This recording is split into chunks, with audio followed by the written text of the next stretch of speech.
Buenos días, alumnos. Mi nombre es Marina Nieles, soy licenciada en Psicología. Estoy con ustedes en las materias Cuidados de la Salud centrado en la comunidad y la familia y Teorías socioculturales, ya sea en el turno de la mañana como en el turno de la tarde. Nos volvemos a encontrar por un videíto.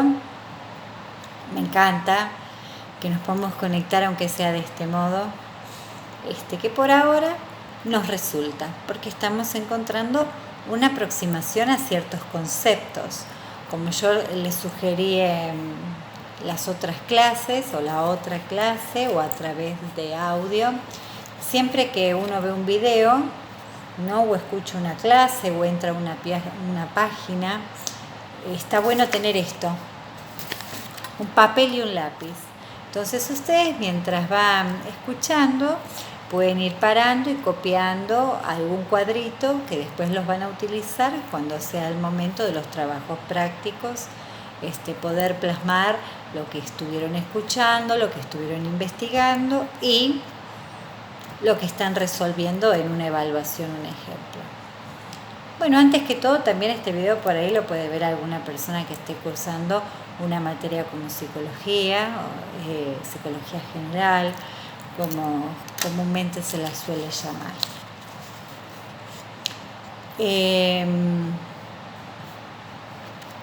Nosotros, para empezar un poco a entender la comunidad, los grupos, la cultura, habíamos hablado de marginalidad, habíamos hablado de desocupación, habíamos hablado de grupos vulnerables, de individuo. Yo les había explicado en el video anterior el sistema económico, tal sea el capitalismo, el neoliberalismo y el efecto de la globalización. ¿Recuerdan un poco la clase anterior que empezamos hablando a qué llamamos de marginalidad, a qué llamamos desocupación y a qué llamamos ser humano? Aquellos que me lo han enviado por mail, les quiero decir que todos estuvieron muy ajustados, muy bien. Era eso, era poder agarrar el celular o el diccionario a la antigua usanza, buscar y poder escribir qué significaba cada uno de estos conceptos. Por supuesto, cuando uno trabaja este tipo de conceptos, necesita poder pensar al ser humano como un ser bio, psico y social. ¿Qué significa? Por algún modo, nosotros en esta palabra ser humano encontramos que no es lo mismo ser humano que individuo. ¿Por qué? Porque hay conceptos que tienen que ver con la biología, hay conceptos que tienen que ver con la psicología y hay otros que tienen que ver con la sociología, con la sociedad. Siempre estamos hablando de mí, de vos, de una persona, ¿tá? Pero una persona no siempre se la vio como un ser integral. Hoy nosotros, por diferentes definiciones de la Organización Mundial de la Salud, sabemos que el ser humano es un ser biopsicosocial. ¿Qué significa esto? Tenemos que descomponer los términos, los tendríamos que poner en unidades. Bio, que tiene que ver con la palabra vida. Antes a la persona se la veía como un ser biológico, un ser físico. Todo pasaba por lo biológico, biologicista. Luego, psico. ¿Qué significa psico? Bueno, empieza a integrarse en este concepto de salud, la salud mental. ¿Importante? ¿Qué piensan ustedes? Que si uno habla de este ser, hablar de lo que le pasa, de lo que siente, de sus emociones, de sus sensaciones, ¿tendrá que ver con la salud? Por supuesto que sí. Hoy sabemos que una persona biopsico están unidas y que si le pasa algo, un ejemplo, está atravesando un momento de mucha tristeza, también se va a reflejar en su cuerpo, a través de un resfrío, a través de una erupción, de mucho cansancio, de sueño. A veces los médicos buscan en lo físico ese malestar que la persona dice tener en el estómago, ¿viste? ¡Ay, me duele la panza! ¿Por qué? Si yo no comí tanto. Y por ahí corresponde a muchas emociones que no están saliendo, mucha angustia, mucho nervio, ¡ay, que estoy nervioso porque me va mal, porque no tengo trabajo! Bueno, todo esto de alguna forma se refleja. Pero por último habíamos dicho que era biopsicosocial.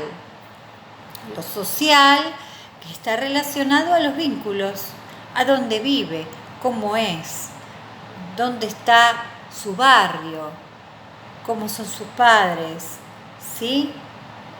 Cuando ustedes encuentran este término, están empezando a conocer el nuevo concepto de salud, ¿sí? Ya sea con la profesora de salud pública, conmigo, con todos los profesores, el concepto de salud que van a manejar, más allá que es el de la OMS, por supuesto, que es de donde nosotros sacamos la información, sino que lo van a poder ver en la vida cotidiana, cuando uno trabaja con una persona, con su cuidado en un comienzo.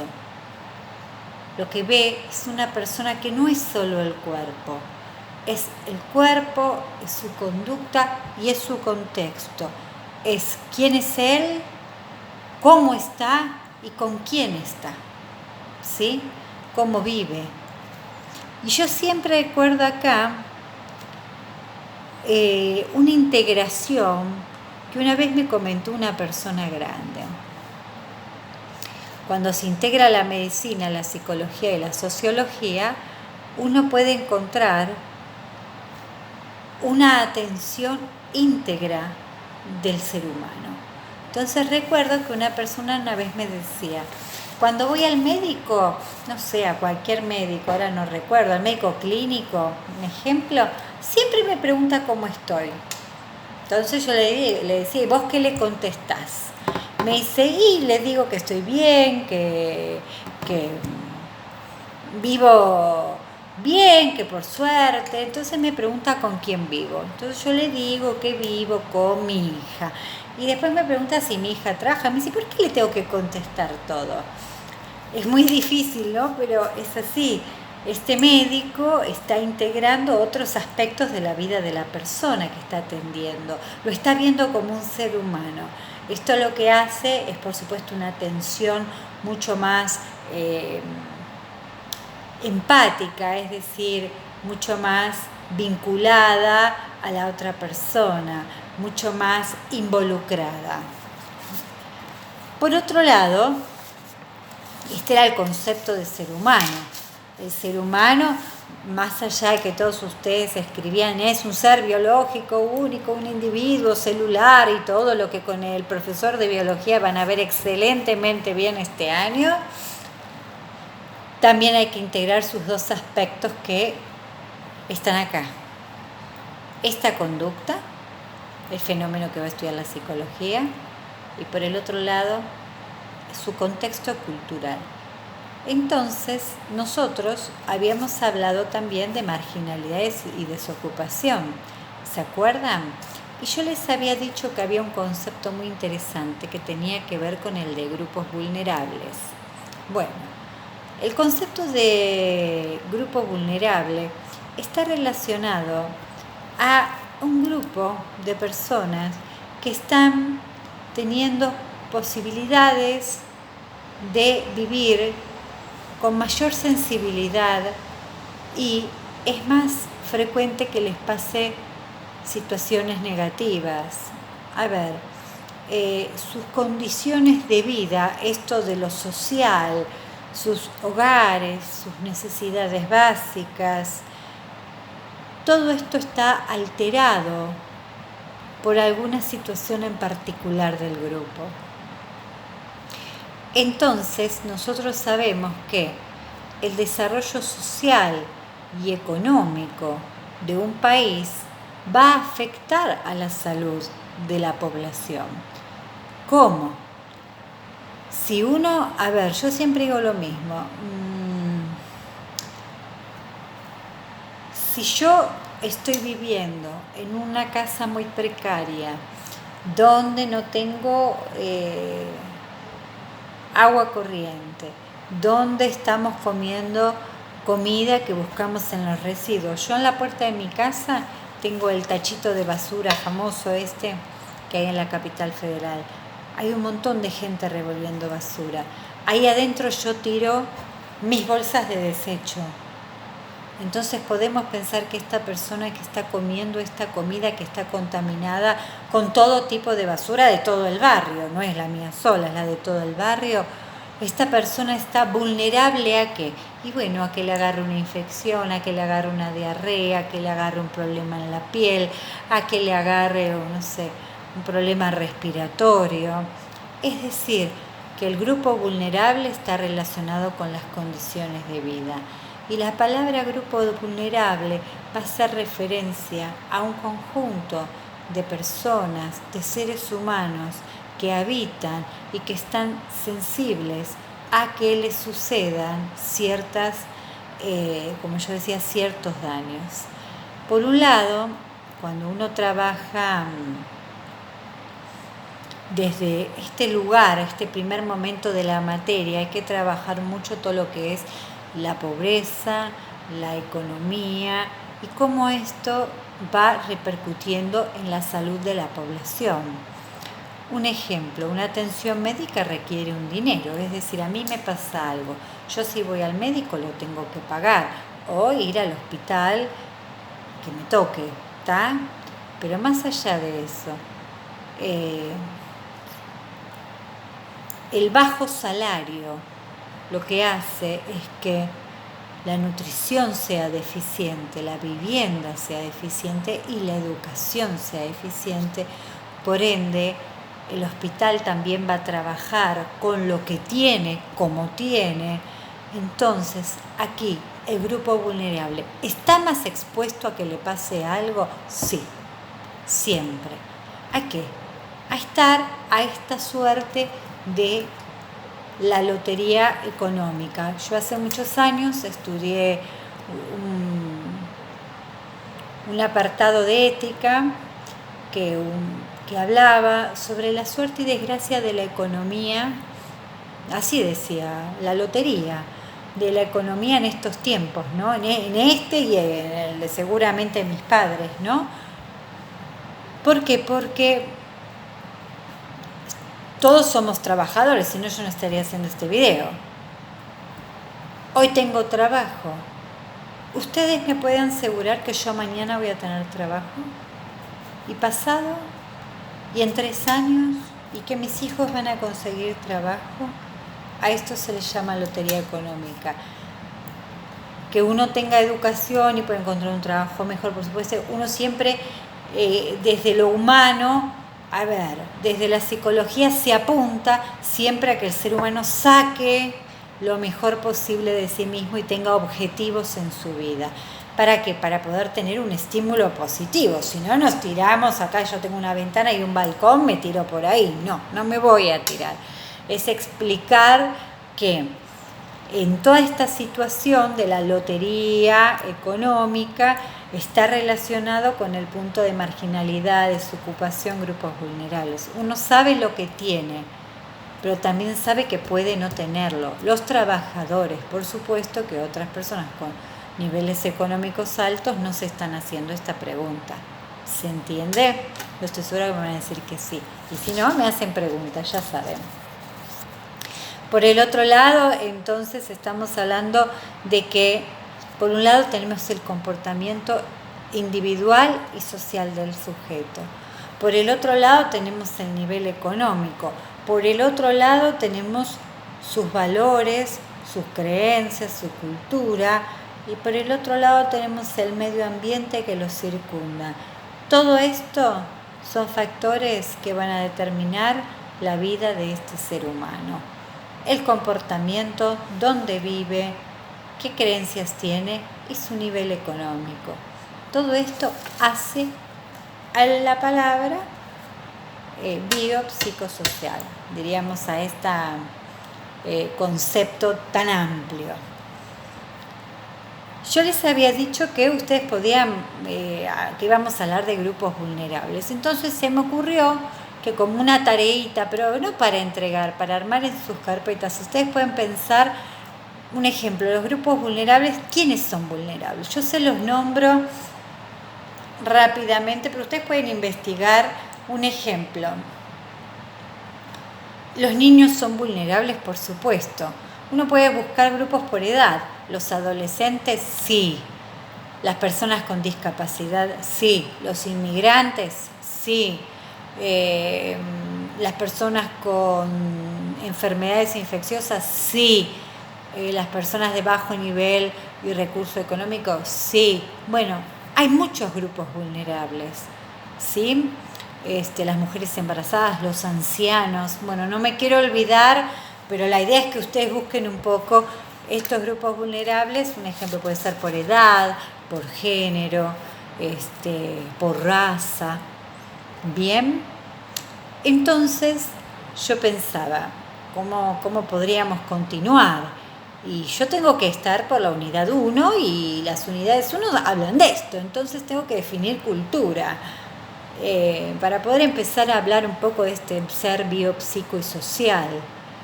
Lo psicológico lo vamos a detener en muchos momentos porque vamos a trabajar directamente desde la psicología, hablando de la conducta, del temperamento, de la personalidad, pero eso es como el segundo cuatrimestre. Por ahora solo nos abocamos a presentarla. Lo biológico se encarga el profe de biología, yo me encargo de lo social. Miren cómo me dividí. Entonces, tenemos que definir cultura. La cultura siempre tuvo como dos definiciones muy amplias.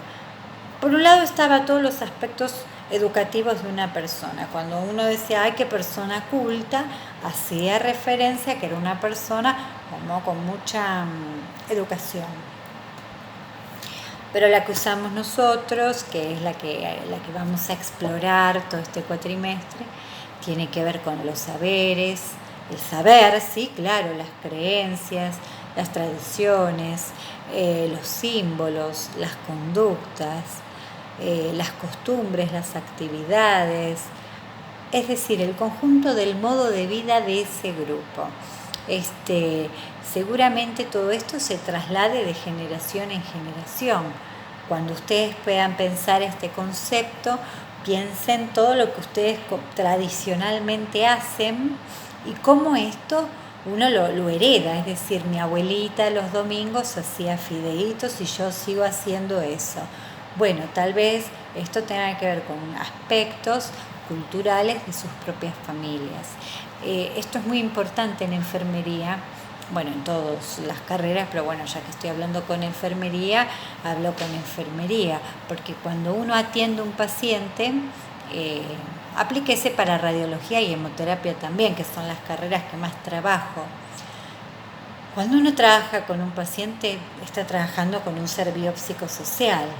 La parte social me está mostrando un montón del sujeto, del individuo, de este ser humano, de este hombre, de esta mujer. Me está mostrando un montón.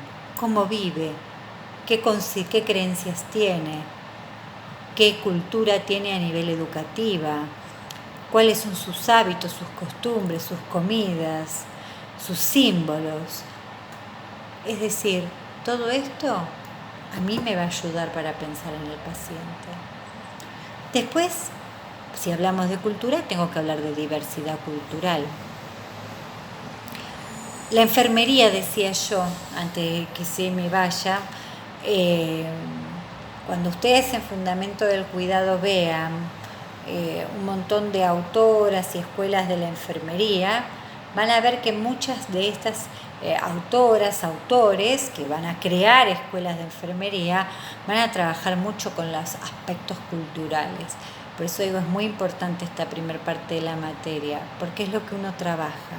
Cuando uno trabaja con un ser humano, con un ser biopsicosocial. Entonces la diversidad cultural, que es una palabra que uno escucha mucho en los medios y que escucha la cultura, no perdamos la cultura, porque la cultura nos diferencia de otros países, de otros sectores, ¿no? La diversidad cultural entonces tiene que ver con esta interacción de muchas culturas. La diversidad cultural es el principio que habla de reconocer y legitimar la existencia y convivencia de otras culturas, expresiones de otros pueblos, de otras regiones, y por supuesto esto de darle vida, ¿no?, a esto que el otro considera su religión, considera su valor, considera su gastronomía, poder tener un contacto con esto. ¿Se entiende? Ahora yo voy a explicar unos conceptos que serían lo opuesto a todo esto, y ustedes los conocen porque estoy segurísima que los han escuchado hablar. La diversidad cultural ha tenido mucho que ver la influencia de los procesos tecnológicos. Yo abro mi otro celular y veo qué está pasando en Italia. ¿Yo qué tengo que ver con Italia, chicos? Si yo estoy acá en Villa Pueyrredón. Es decir, veo cómo viven, cómo se visten, cómo hablan, qué es lo que comen, cómo, qué sé yo, discuten, cuáles son sus dioses, sus conocimientos. Eso es diversidad cultural. Y la globalización y el proceso de tecnológico ha producido mucho encuentro. Yo a veces voy al barrio chino, que tengo los médicos en ese barrio, y 2x3 me doy una vuelta por el barrio chino y digo, ¿qué hago yo acá? No tengo nada que hacer. Pero bueno, me compro la hebillita para el rodete, me compro la tirita para los anteojos, no sé. Ay, se me cayó. Siempre algo hay para comprar, y esto me parece súper gracioso porque uno termina observando algo de lo diverso, es decir, de lo diferente, y dándole un valor, ¿no? Y esto es la diversidad cultural. Tenemos que aprender a leerla. Por el otro lado, me quedan unas definiciones por contarles que tienen que ver mucho con esta primer parte de la materia también. Por un lado, tengo que explicar lo que es etnia, raza, discriminación, etnocentrismo, relativismo cultural y discriminación. Estos conceptos que yo se los voy a ir explicando uno a uno, todos los tienen que plasmar en una carpeta. Teoría sociocultural y cuidados de la salud centrado en la comunidad y la familia. Hoy, lunes, no sé cuánto, porque realmente no sé cuánto, creo que es 30, trabajamos estos conceptos.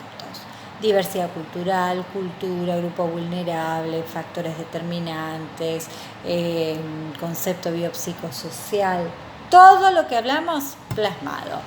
Bueno, etnia. Etnia vamos a llamar a un conjunto de personas que pertenecen a una misma raza, comunidad lingüística y cultural. Tienen todo esto en común, ¿sí?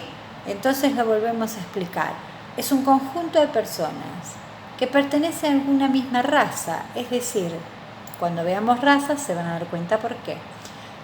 Tienen una comunidad lingüística, hablamos todos el mismo idioma y tenemos los mismos valores culturales. ¿Por qué la palabra raza aparece? Porque la raza tiene que ver con una característica física de la persona, el color, la herencia, ¿está? Un ejemplo, yo soy una raza blanca. Si yo voy a ver a mis chicos amigos de la esquina, que son, no son chinos, yo les digo los chinos, pero no son chinos, bueno, los del mercadito, ellos tienen una característica física diferente a la mía. Tienen sus ojos justamente rasgados, su piel es de otro color, hablan de otra forma. Aunque siempre les digo por qué se llaman Luis y Joaquín. Este es nuestro punto en común cultural. Yo les digo, cuéntenme ustedes de cómo vivían. Yo les quiero decir, alumnos, cuando uno se encuentra, y esto ya a veces me da una tristeza, cuando uno se encuentra gente de otros países, y le preguntan sobre su vida, por qué vinieron acá, uno entiende mucho este ser humano, este ser biopsicosocial, cuánto se deja abandonando su etnia, su comunidad. La raza no se puede cambiar porque uno nace mulato, el otro nace con sus ojitos rasgados, yo nací blanca. Eso es parte de nuestras características físicas, pero cuesta mucho dejar la cultura.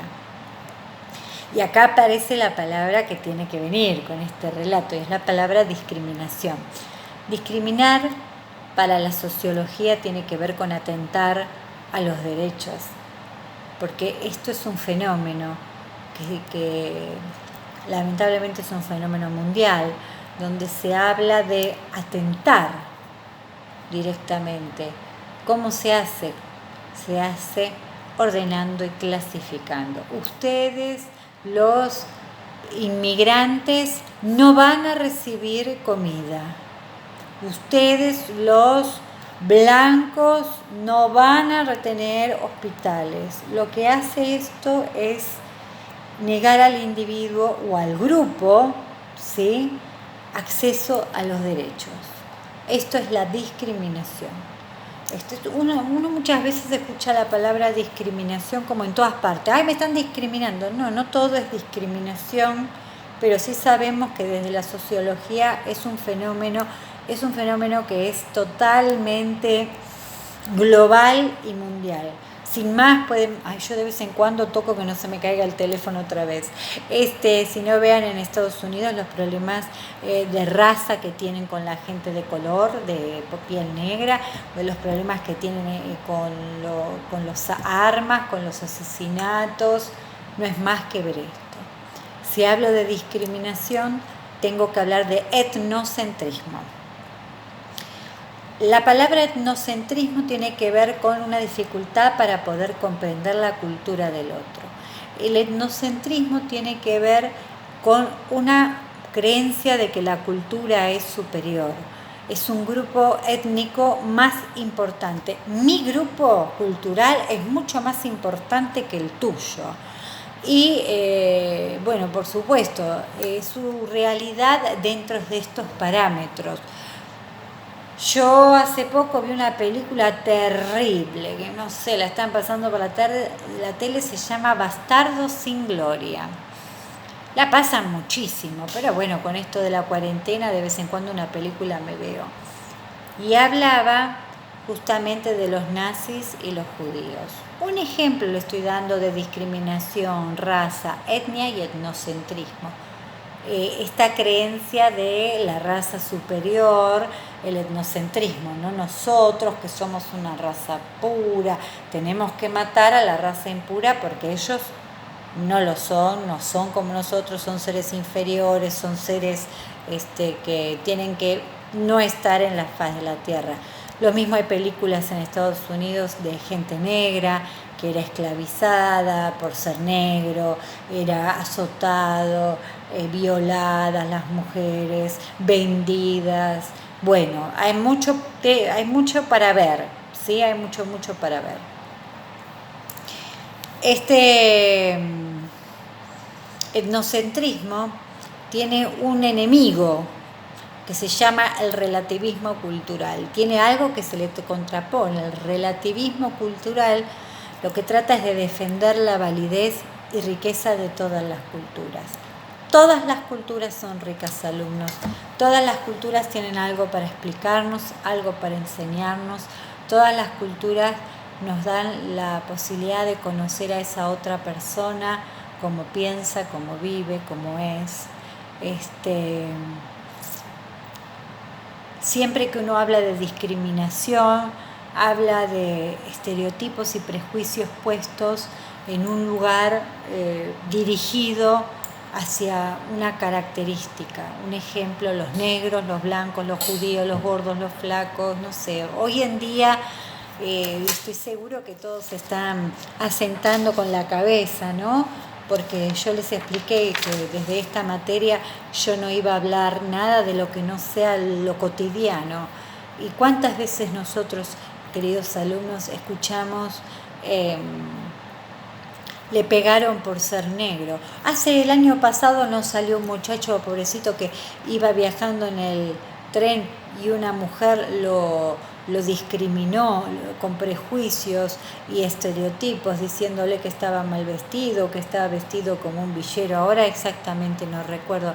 El muchacho era un enfermero que iba y volvía de su trabajo. Entonces, esto pasó el año pasado, pueden googlearlo. No recuerdo bien cómo fue, pero seguro si se los digo ya se deben estar acordando. Un muchacho que iba y volvía de su trabajo. Lo que pasa es que su ropa por ahí no sería cara, por ahí su ropa sería la ropa de un muchacho joven. Pero a veces cuando estamos frente a este lugar de raza superior, nos encontramos con mucha discriminación, prejuicio. Y yo les voy a cerrar diciéndoles algo que decía una gran profesora mía de psicología de la infancia, sobre todo en la infancia, que cuando la persona es etnocéntrica, discriminativa, racista, no necesita que el otro tenga una característica física, psíquica, una discapacidad, no, porque siempre va a encontrar en dónde poner la agresión. ¿Se entiende? Cuando uno escucha tanto bullying, no la palabra bullying, que ya vamos a verla más adelante, por supuesto, uno dice, ¿pero por qué? ¿Qué tiene que ver que le digan a la chica gorda, gorda, gordo, gorda, gorda, gorda, pero con bronca? Es que cualquier característica para la persona que está puesta en este lugar de superioridad puede ser para agredir al otro. Por eso uno dice, vivimos en un contexto social, por supuesto, y algo de lo que tenemos que preguntarle a nuestro paciente es cómo se siente, físicamente y emocionalmente. ¿Cómo te sentís? ¿Cómo estás? ¿Con quién vivís? ¿Quién te acompaña? Todas estas pequeñas preguntas abren un mundo y nos dan la posibilidad de poder acercarnos con respeto, con distancia, con mucha distancia para no perder nuestro lugar, pero poder darle a nuestro paciente una calidad de atención. Primero entendamos qué es este ser biopsicosocial y luego entendamos qué significa realmente esto de poder verlo en su ser íntegro. Este es el objetivo de la unidad número 1, poder ver a nuestro paciente como un ser biopsicosocial, con todo lo que hablamos la semana pasada y mañana. Bueno, por ahora yo les envío el mensaje. Luego vemos cómo continuamos. Cuídense mucho y espero no volver a tirar el celular porque no es mío. Un cariño.